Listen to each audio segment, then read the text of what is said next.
The funny thing about promises you make when you're 10 years old is that most people forget them by the time they're 20, but some promises have a way of waiting for you. I was staring out the window of my apartment in Chicago when that thought crossed my mind, though at the time I had no idea how much it would matter. Life had become exactly what I had worked for and somehow nothing like what I had imagined. At 28, I spent most of my days behind a desk, answering emails, sitting through meetings, and watching seasons change through office windows instead of actually living them. If someone had asked me whether I was happy, I probably would have said yes.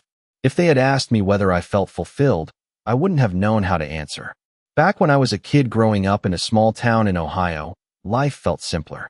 Summers felt endless. A bicycle could take you anywhere worth going. And my best friend Emily Brooks was always right beside me. Emily lived 3 houses down from mine on Maple Street. We met before either of us could remember. Our parents were friends, our grandparents knew each other, and by the time we were 8 years old, people joked that we were practically family. We built forts in the woods behind town, raced our bikes down gravel roads, and spent entire afternoons skipping rocks across Miller's Pond. Looking back, some of my happiest memories had nothing special about them except that Emily was there. She had a way of making ordinary days feel important. When we were 10, we sat on an old wooden dock stretching into the pond behind her grandparents' property. The sun was setting, painting the water gold and orange. We talked about what we wanted to be when we grew up. I said I wanted to see the world. Emily said she wanted a house with a wraparound porch and a dog that was bigger than she was. Then, completely out of nowhere, she looked at me and smiled. When we're grown up, maybe we should just marry each other. I laughed because that sounded like the kind of solution only a 10-year-old could come up with. Okay, I said. Let's do that. Emily held out her pinky finger. Promise. Promise. We locked pinkies and shook on. It like it was the most serious agreement ever made. For years afterward, it became our favorite joke. Whenever someone asked if we had a boyfriend or girlfriend, one of us would say we were already taken. But somewhere along the way, life started moving faster. Middle school became high school. My father's job transferred him to another state. The day my family packed our moving truck, Emily stood at the end of our driveway, trying to smile. I remember promising we'd stay in touch. I remember believing it. For a while we did. We called. We texted. We sent birthday messages. Then months became years. Life got busy. Conversations became shorter. Eventually they stopped altogether. And yet, every now and then, usually when I least expected it, I would remember a little girl sitting on a weathered dock at sunset, holding out her pinky finger and asking me for a promise I had never completely forgotten. The call came on a Tuesday afternoon, the kind of ordinary day that usually disappeared from memory the moment it ended. I was halfway through reviewing a report when my phone lit up with a number I did not recognize. Normally, I would have let it go to voicemail, but something made me answer. Hello. There was a brief pause before a familiar voice spoke. Ethan. It took me a second to place it. Mrs. Brooks. Emily's mother sounded older than I remembered, softer somehow. I hope I am not calling at a bad time. I pushed my chair back and sat up straighter. No, not at all. Is everything okay? Another pause followed. I wanted you to hear it from someone who knew you. My mother passed away last week. For a moment, I could not find words. Emily's grandmother had been part of nearly every childhood memory I had. She used to bring us lemonade during hot summer afternoons and pretend not to notice when we tracked mud through her kitchen. I had not seen her in years, but the news still hit harder than I expected. I am so sorry, I said quietly. Thank you. The service is this Saturday. She hesitated again. Emily is handling most of the arrangements. The mention of Emily's name stirred something I had not felt in a long time. Not sadness exactly, more like a door, opening to a room I had forgotten existed. After we ended the call, I stared at my computer screen without seeing a single word on it. The rest of the afternoon drifted by in a blur. That evening, I found myself scrolling through old photos stored on a backup drive. There were hundreds of pictures from college, work trips, and random weekends with friends. Then I found a scanned photograph from years ago. Emily and I stood on the edge of Miller's Pond, both missing front teeth and grinning like we had just discovered treasure. I laughed despite myself. The next morning, I requested 2 days off work. By Thursday evening, I had packed a small suitcase and started the 600-mile drive back to Ohio. The farther I drove from the city, the more familiar everything began to feel. Tall buildings gave way to open fields. Traffic faded into long stretches of quiet highway. Somewhere around midnight, I rolled down the window and let the cool air fill the car. It felt like I could finally breathe. I arrived in town just after sunrise on Friday. At first glance, almost nothing had changed. The same diner sat on the corner of Main Street. The same church steeple rose above the trees. Even the faded sign welcoming visitors looked exactly as I remembered. Yet somehow everything felt different because I was different. As I drove past Maple Street, I slowed near the old neighborhood. My childhood home belonged to another family now. The Brooks house still stood 3 doors away. A light glowed from an upstairs window. I found myself wondering if Emily was awake. I wondered what her life looked like now. I wondered whether she ever thought about those summers the way I did. Most of all, I wondered what it would feel like to see her again after all these years. At the time, I believed I was returning home for a funeral. I had no idea that the real reason for my return was waiting just a few houses down the street.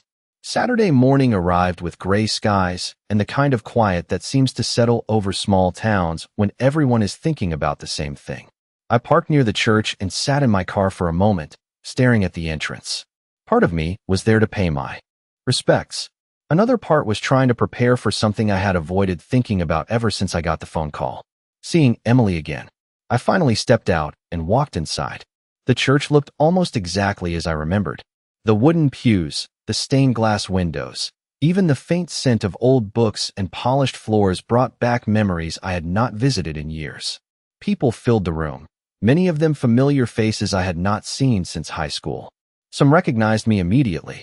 Others took a second before surprise spread across their faces. I exchanged handshakes, answered questions about Chicago, and smiled politely, but my attention kept drifting toward the front of the room. Then I saw her.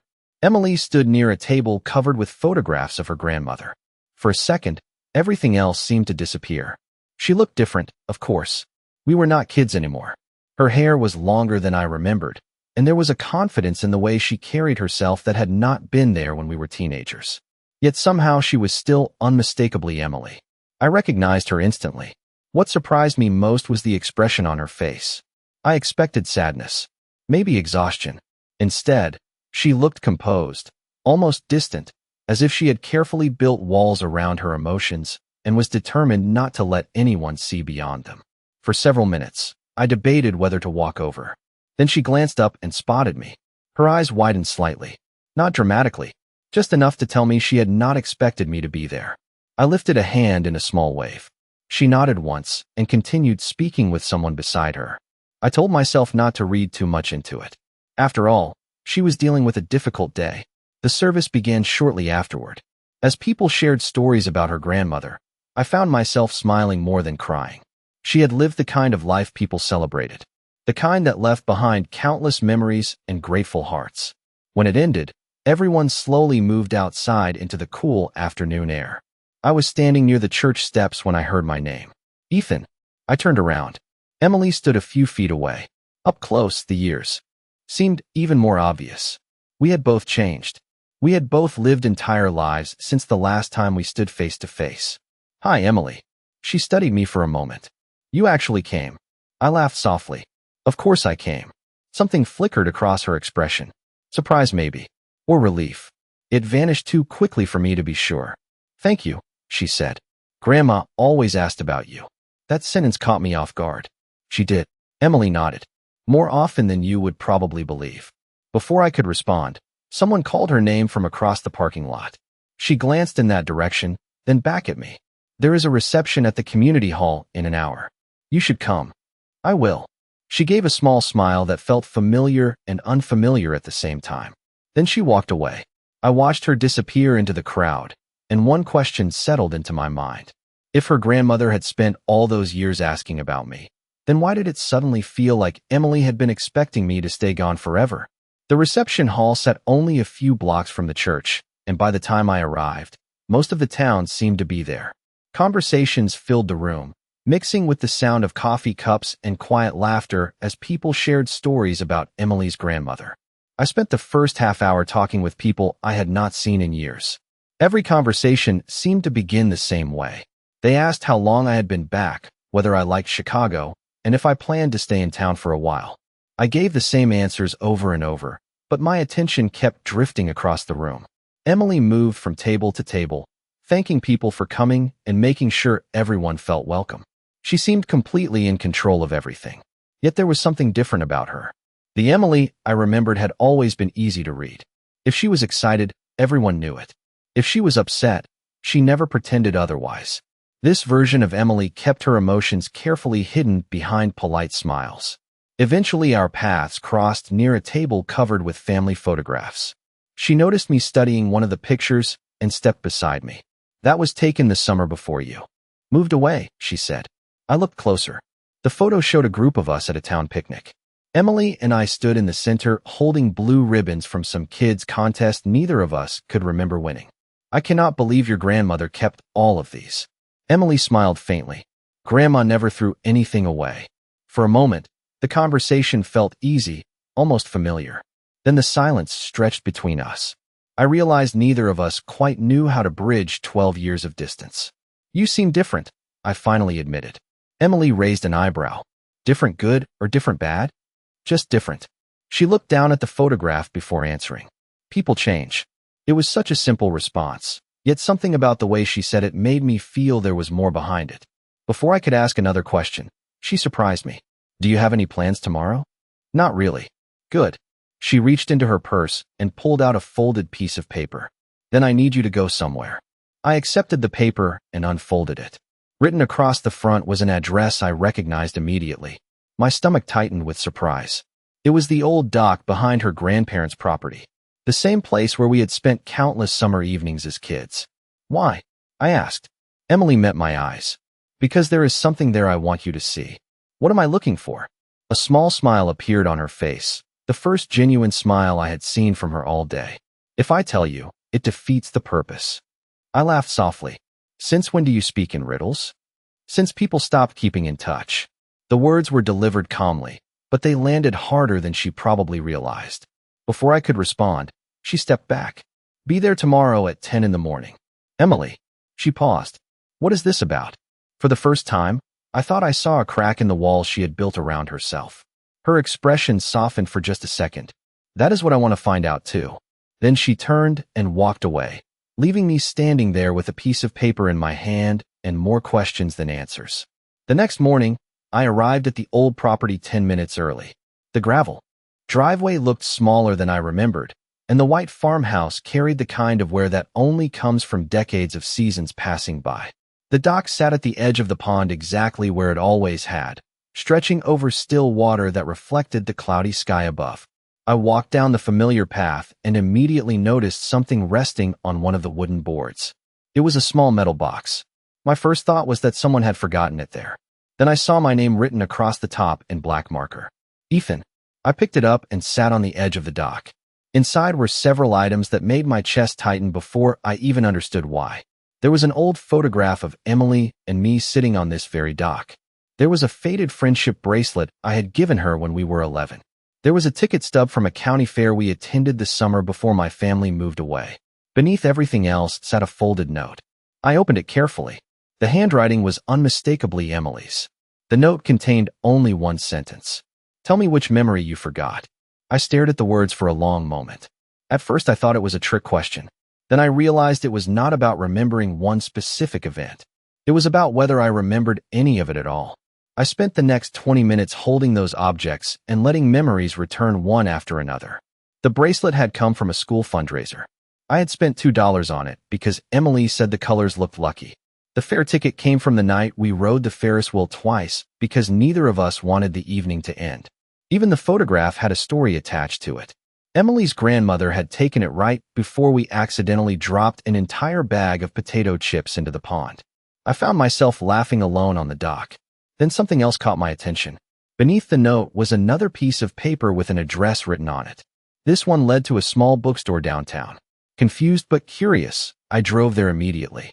The bookstore owner was an older man named Walter. The moment I mentioned Emily's name, he nodded as if he had been expecting me. "She said you might show up," he said. "Did she tell you why I am here?" I asked. Walter smiled. "No. She only told me to give you this if you came." He handed me a worn hardcover book. When I opened the front cover, I found another note tucked inside. This note was even shorter than the first. Some things are worth returning for. I looked up. What does that mean? Walter simply shrugged. You would have to ask Emily. By the time I stepped back outside, I was more confused than ever. None of this felt random. Every location, every object, every note seemed connected by something I could almost understand but not quite reach. And for the first time since returning home, I began to suspect that Emily was not sending me on a scavenger hunt. She was trying to show me something important. The only question was why she could not simply tell me herself. I spent the rest of the afternoon trying to convince myself that I was overthinking everything. Maybe Emily was simply helping me reconnect with my hometown. Maybe the notes were her way of honoring her grandmother's memory. But deep down, I knew there was more to it than that. Every place she sent me carried some connection to our past, and every message felt less like a clue and more like a question she wanted me to answer. The following morning, I found another envelope slipped beneath the windshield wiper of my rental car. There was no signature because there did not need to be one. Inside was a single card with an address and a time written on it. 3 o'clock. Maple Street Community Center. Curiosity had completely replaced hesitation by that point, so I showed up exactly on time. The building looked freshly painted compared to how I remembered it. As soon as I walked inside, a woman at the front desk smiled. You must be Ethan. I stopped. How did you know that? She laughed. Because Emily told me you would ask that. Then she handed me a folder. She wanted you to have this. Before I could ask another question, she returned to her work. I opened the folder and found several documents related to local volunteer programs. At first, none of it made sense. Then I noticed a familiar name listed repeatedly. Emily Brooks. Food drives. Fundraisers. Community projects. Scholarship committees. Her name appeared everywhere. I kept turning pages. The dates stretched back years. Nearly a decade, in fact. I had always imagined that Emily stayed in town because she preferred a quiet life. Looking at those records, I began to realize she had not simply stayed. She had invested herself in the people around her. She had become part of the foundation holding the community together. Near the back of the folder was another note written in her familiar handwriting. Ask Mrs. Harper why the library still exists. Confused, I drove across town to the public library. Mrs. Harper, the head librarian, immediately recognized Emily's name. The moment I mentioned it, her expression softened. That young woman saved this place, she said. What do you mean? Mrs. Harper explained that years earlier, budget cuts had nearly forced the library to close. Emily had organized events, raised money, recruited volunteers, and spent countless hours helping keep it open. Most people her age were leaving town, Mrs. Harper said. Emily stayed and fought for something she believed mattered. I walked out of the library feeling strangely unsettled, not because Emily had accomplished impressive things, but because I suddenly realized how little I actually knew about the woman she had become.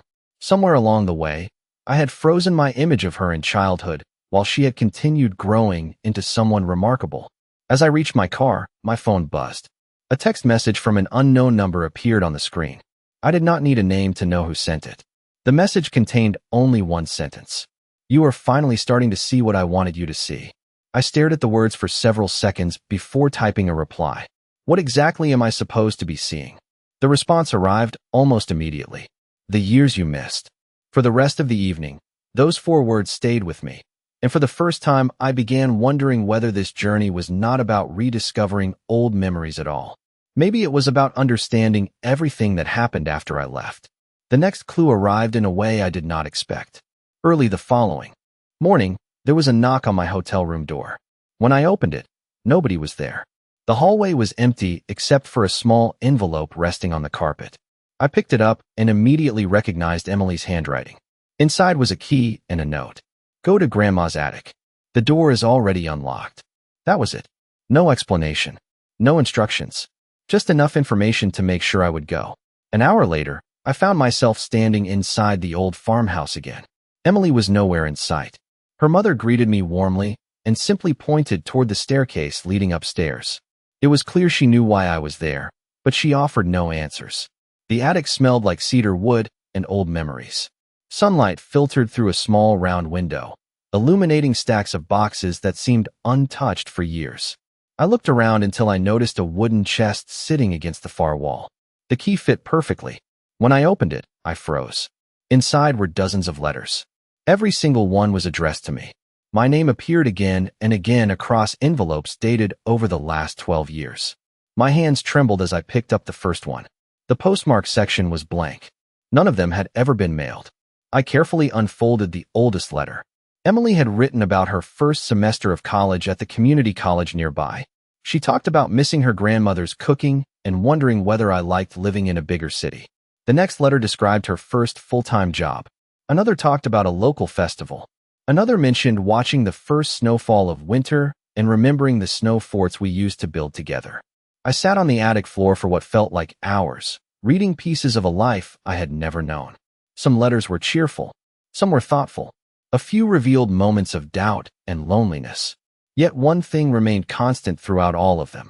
She kept talking to me even after our conversations had ended. She kept sharing her life with someone who was no longer there to listen. Then I reached a letter written 5 years earlier. Unlike the others, it contained a sentence that stopped me cold. Sometimes I wonder if leaving was easier for you. Because you never looked back. I read that line 3 times. Each time it hurt more. Because the truth was complicated. I had looked back. Just not often enough. Not consistently enough. Certainly not in a way that mattered. Beneath the letters sat a small photo album. As I flipped through it, I noticed something unusual. There were pictures of my parents visiting town. Photos of community events where my family name appeared on donation plaques. Newspaper clippings mentioning scholarships established in honor of my late grandfather. The deeper I looked, the more impossible it became to ignore the pattern. Emily had remained connected not only to memories of me, but also to the people connected to me. It was as if she had quietly preserved an entire bridge between our lives while I had allowed mine to fade. Then I discovered one final note tucked inside the back cover of the album. Unlike the others, this one seemed recent. It contained only a single sentence. The hardest part was never missing you. The hardest part was not knowing if I mattered enough for you to miss me too. For a long time, I sat alone in that attic holding the final note. Outside, I could hear the distant sound of wind moving through the trees, but everything else seemed to fade away. The words kept repeating in my mind. The hardest part was not knowing if I mattered enough for you to miss me too. I thought about every excuse I had used over the years. I was busy. Life was complicated. Time moved fast. None of them sounded convincing anymore. The truth was much simpler and much harder to admit. I had allowed distance to become silence because I assumed there would always be another chance to reconnect. Emily had spent 12 years refusing to make that same assumption. Eventually, I closed the album and carried the box downstairs. Emily's mother was sitting at the kitchen table with a cup of coffee. She looked up as I entered and immediately seemed to understand what I had found. "You read them," she said softly. I nodded. Why did she keep writing? Mrs. Brooks smiled sadly. Because writing them made her feel like she had not completely lost her best friend. I lowered myself into a chair. Did she ever think about sending them? Many times. Her mother looked out the window toward the pond. But every time she finished a letter, she would say the same thing. What was that? If he wants to be part of my life, he will choose it on his own. I looked down at the box in front of me. The weight of those words settled heavily on my shoulders. Emily had never demanded anything from me. She had never chased me. She had simply left a door open and waited to see whether I would ever walk through it. After a few moments, Mrs. Brooks stood and handed me another envelope. She asked me to give you this after you finished reading. My heart started racing before I even opened it. Inside was a single card with a familiar location written on the front. Miller's Pond. Sunset. Tonight. Beneath the location was one final sentence. No more clues. The entire afternoon passed in a blur. I drove around town without any real destination, replaying every conversation and every memory. For the first time, I understood what Emily had been trying to show me. The notes were never about testing whether I remembered our childhood. The letters were never about making me feel guilty. She had been showing me the years I missed, because she wanted me to see who she had become. More importantly, she wanted me to decide whether that person still mattered to me. As the sun began sinking toward the horizon, I made my way back to the pond. The same dock stretched over the water, glowing gold beneath the evening light. Emily stood at the end of it, facing the sunset. For a moment, I simply watched her. Then she turned around. The expression on her face was different from any I had seen before. The distance was gone. The walls were gone. For the first time since I came home, she looked completely honest. And somehow that made me more nervous than anything else had. For a few seconds, neither of us spoke. The pond was quiet, the air cool, and the last light of the day shimmered across the water exactly the way it had when we were children. Emily took a slow breath and looked at me. "Now you know," she said. I nodded. "I know more than I did before." "Hey." Faint smile crossed her face. "That is not exactly an answer." She was right. It was not. Because there was too much I wanted to say and no easy place to begin. I stepped closer. I spent years thinking about this town whenever life got difficult. I thought about the pond. I thought about Maple Street. I thought about you. Emily listened without interrupting. "Then why did you disappear?" she asked quietly. The question hurt because I had already asked it to myself 100 times. Because I kept convincing myself there would be time later. Every year, I thought I would call next week or next month. Then another year passed. She looked down at the wooden boards beneath her feet. "Do you know what the worst part was?" I remembered the note from the attic. "Not missing me." Her eyes lifted to meet mine. "Not knowing if I mattered enough for you to miss me too." Hearing her say the words out loud was even harder than reading them. "You mattered," I said immediately. "You always mattered." Emily blinked rapidly and looked away toward the water. "Then why does it feel like I spent 12 years talking to a ghost?" I did not have a defense. I did not have an excuse. All I had was the truth. Because I was selfish. Because I thought memories would wait for me forever. Because I never realized how much I was losing until I came back. The silence that followed felt different from all the others. Not uncomfortable. Honest. Emily folded her arms and stared at the sunset. "Do you know why I sent you to all those places?" she asked. "At first I thought you were testing me." She laughed softly. "I was not testing your memory." "Then what were you doing?" Her voice trembled slightly for the first time. "I needed to know I was not the only one who remembered." The words settled between us. Suddenly everything made sense. The notes. The letters. The photographs. None of it had been about the past. It had been about whether there could still be a future. I reached into my jacket pocket and pulled out the friendship bracelet from the metal box. I had carried it with me all day. Emily's eyes widened when she saw it. "You kept it?" she asked. "No," I said with a smile. "You did." For the first time, tears filled her eyes. I took another step closer. "When we were kids, I thought the most important thing was the promise we made on this dock." She listened carefully, but I was wrong. She frowned slightly. "You were." "The promise was never the important part." I looked directly at her. "The important part was that no matter how much time passed, you were still the person who felt like home." Emily covered her mouth as tears slipped down her cheeks. "Ethan, I am not standing here because of something 2 children said years ago. I am standing here because after everything I have learned, after everything I almost lost, there is nowhere else I want to be."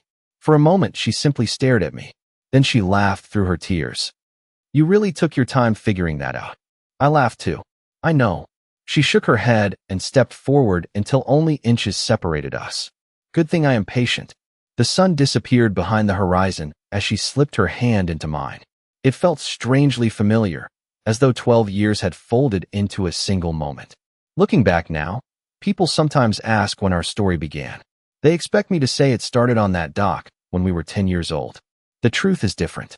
Our story began the evening we finally stopped looking backward long enough to choose each other in the present. And for the first time in a very long time, both of us chose the same future.